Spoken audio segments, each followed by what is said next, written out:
Hey guys, Nathan Brandon Masters. Today I am testing out the overhead setup. So let's just jump into it. So I did get this today, and this is going to be our test subject. This is my brand new Zoom H1n, Zoom H1n that's actually replacing my Zoom H1.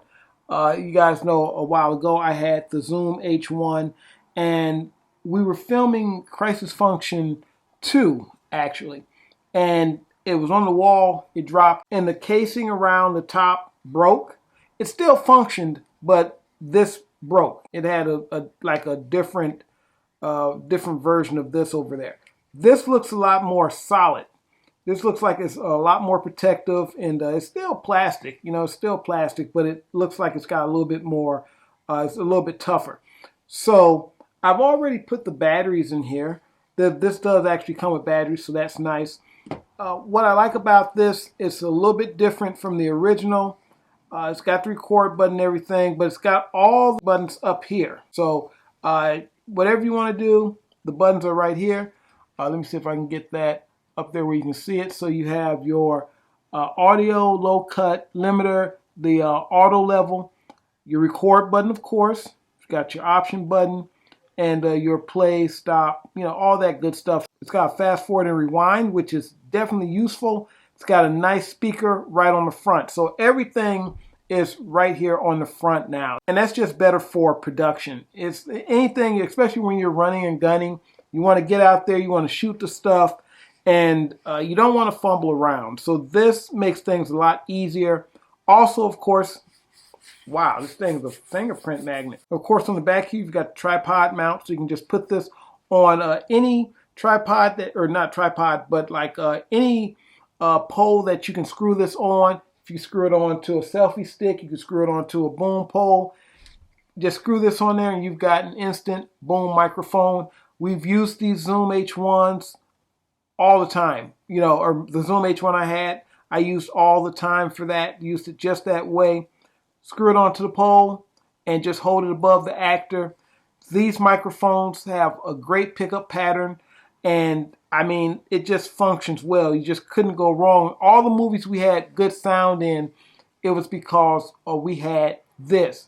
Epitaph Bread and Salt, we had a problem because we had this microphone, and this has happened twice actually. This microphone, which is my Aston, which is a very nice microphone, had this, and we had a cord on there, XLR cable. XLR cable had a break in, XLR cables, we had those long ones. They get broken inside. So like you won't know it until you're on set, because you know you're always wrapping and unwrapping the cable. You won't know it until you get on set. And the audio just sounds bad. It's got a lot of hiss and stuff in it, and it's not coming from around you. It's inside the cable. And it always happens when you have a heavy dialogue scene. So that's always amusing. We had a scene in the bathroom, and if you've seen Epitaph Bread and Salt, you've probably seen it was a scene between Hanover and Ashen. So Hanover and Ashen have the scene, and it just sounds horrible because we're forced to use the camera's mic, and I didn't dub it because by the time we were doing the ADR, Kelsey was in LA. So we didn't have anybody to actually come in, so I just used that. And it's one of the most horrible sounding scenes we have. And this thing has said like everything from transit to, so what did we do after that? We did transit, we did ambient evil, anything that had audio. If the audio sounded really nice and sounded consistent, it was because of this. And I never want to do anything without at least, I know I have the Zoom H1n, but I never want to do anything without one of these. And they're easy to carry. I can just throw them in my bag. If I want to do something small, carry a small kit, carry the camera. I have my Boya microphone, and bring this as well.